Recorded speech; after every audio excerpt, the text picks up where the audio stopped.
Mezviller geldi geçti görüşmeyeni. Hiç haber göndermedin o günden beri.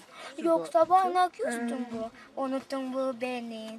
Minik budağı sütten kesti bir. Şvitsarya Barbara'da hesabı biz memleket kuruyor. Canan eme biz osanda öyle 18 yıl beraber biz Athena ile kuruyor. Memleket güzel. Eski olsaydı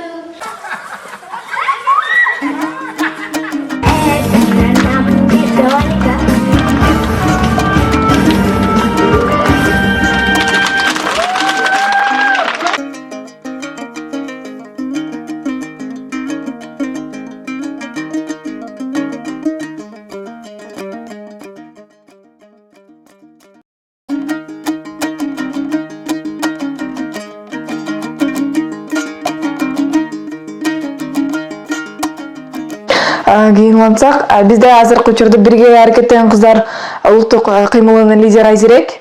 Айзирек ушул Чоң рахмат. Чындыгында азыркы жаштарга ушул мобилдик кино фестивалы чоң мүмкүнчүлүктөрдү түзүп жатат.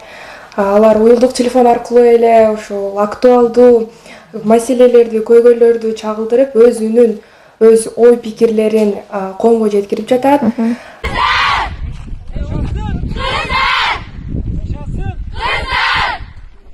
Кыздар медиасын жаңы контент ушул Facebook баракчабызга, Instagram баракчабызга жаңы контент ушул